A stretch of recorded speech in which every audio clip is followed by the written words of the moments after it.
this gentleman is dynamite, and he has been dynamite ever since he's come off the campus at Georgia. And he is here as part of the Snickers Hungriest Player campaign because he's just been dominating. And he took care of business now for the 8-3 Cleveland Browns. He is Nick Chubb. How are you, Nick? I'm good. How are you? I am fine. Boy, you are just crushing it, Nick. And I'm wondering how things have changed from this year to last for you so far. Yeah, it's been great. I mean, the fun's all in the winning. That's what we've been doing here. So having a lot of fun this year. You know, way more fun I've had the past 2 years here, getting things done. I think it definitely started with the coaches. I think Coach Stefanski has done a great job proving himself as a leader, and we're all following him. And he just instilled inside of us the only way to win is to work, and that's what we're doing now. And we have a lot of fun winning games. Got to keep it going. Well, I'd like to pull on that thread a little bit here that you just mentioned about the coaches. How has the Stefanski staff been different? Well, I think just for the most part, they all came in. They're all together. They're all one unit working together, coaching us. And I think the team definitely follows them, and we understand what Coach Stefanski wants. He wants us to be a team and nothing else. He wants us to play for each other and to go out there and practice hard every day, do everything right, and it definitely leads to victories on Sundays. Well, he also likes to run the football too, doesn't he, Nick Chubb? He likes that. Yeah, he does. He does like to run the football.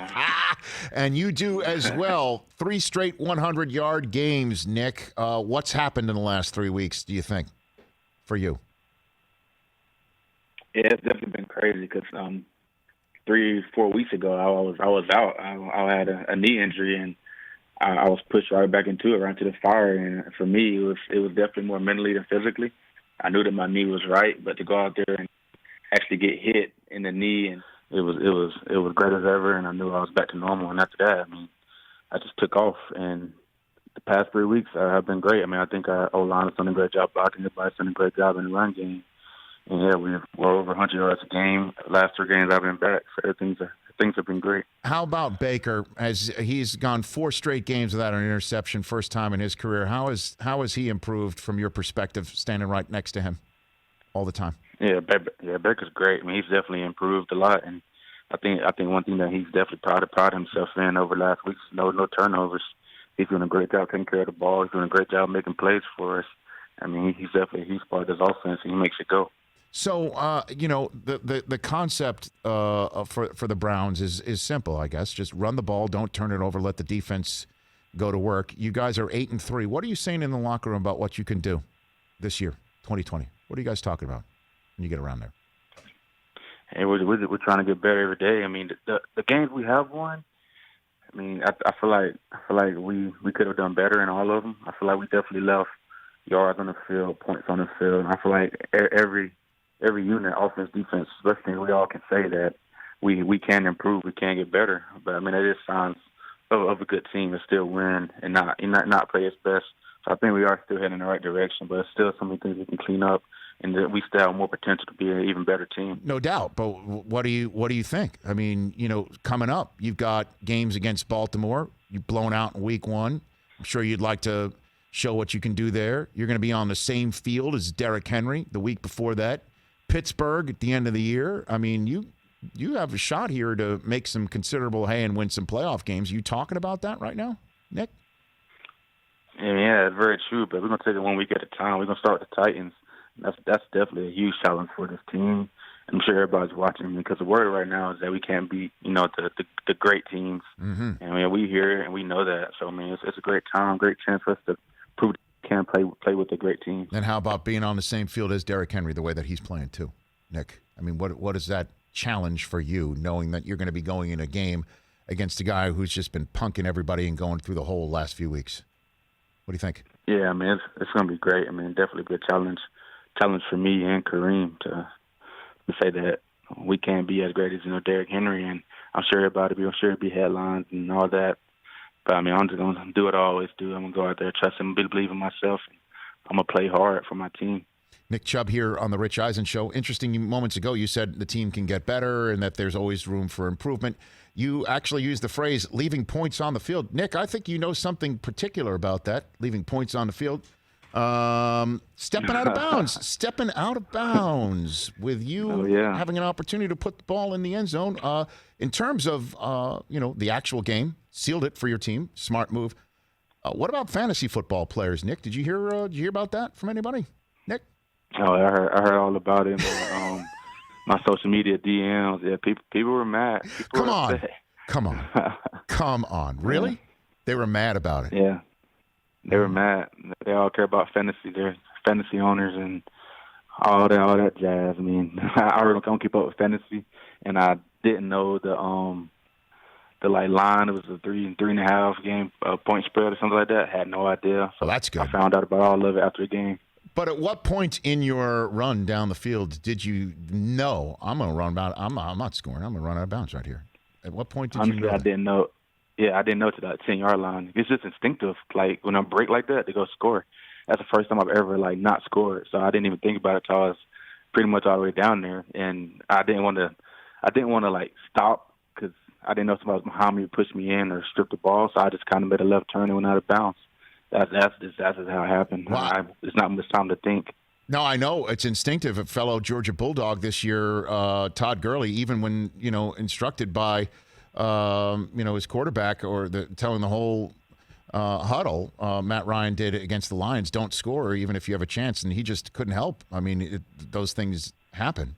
So I'm wondering if you seeing that helped you lend perspective to stepping out of bounds in that spot.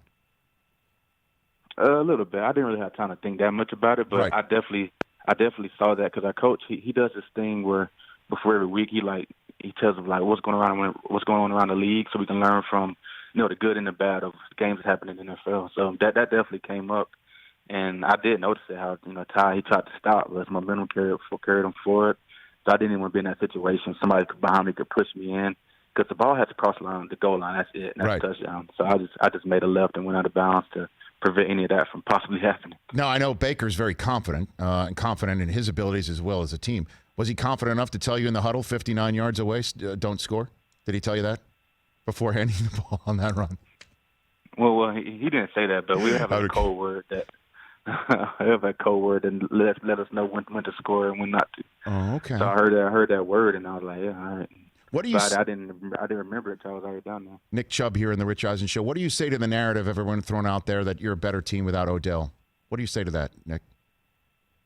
No, I definitely don't believe that. I mean, if we're a good team now, we've been way better with Odell because he's electric. I mean, you can't replace his talent, and he's really a great player.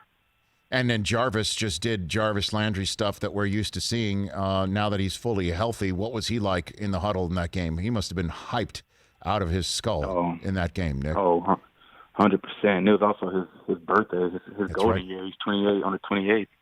The day before that. So yeah, he was feeling it and he was looking good. I mean, that ball was close anywhere near him. He was catching it, and it was definitely amazing to watch. All right, Nick. Before I let you go, you got the chain? Did you have the Snickers chain this week? Did you get it? Yes, sir. Okay. I got it. What does it look like? Describe it to me. I've heard others describe it, but I'd love to hear what your take is on it, Nick. Yeah, I mean it's incredible. It was made by Ben Baller. He made the same one last year. I mean, the first thing I noticed how shiny this pretty it was, and then I picked it up, and this thing was heavy, like really heavy. Well, I mean, the others who have won it this year: Josh Jacobs, Aaron Jones, another Chubb, Bradley Chubb, Tyler Lockett, A.J. Brown, Dalvin Cook, Kyler Murray, Devontae Adams. You're in very good company, Nick Chubb. You're in very good company. Yeah, I know. I saw the list. I saw I was in great company. And all those guys are ballers, so I'm happy to be right there with them. Who was your running back growing up who you're like, I want to be like him, I want to get to the NFL and run like him? Who was that guy, Nick, for you? Honestly, I didn't really have one guy who I always watched. I mean, I can give you the answer everybody gives me. Everybody was an Adrian Peterson fan. It's still crazy that I watched him in high school. Now I'm playing with him. But yeah, I mean, Adrian Peterson was great. Marshawn Lynch, Beast Mode. I enjoy watching all those guys. Okay. I don't want Terrell Davis to get pissed off, so you got to throw some Georgia in there too, right? Or actually, if you want to piss off Terrell Davis, say Hines Ward was your running back growing up. That's the way. Oh, yeah. He went like that. That's the guy. That's the guy. All right. Thanks for the call, Nick. I appreciate the time. Thank you. Yeah, no problem. Thanks for having me. All right. Thanks for the call. That's Nick Chubb. Everybody check out his social media and follow the hashtag Snickers chain on social to see which player gets it each week throughout the season. That is awarded to the league's hungriest player every week. That's Nick Chubb here on the Rich Eisen Show. Hey, you watched all the way to the end. Thanks for that. Watch more right here.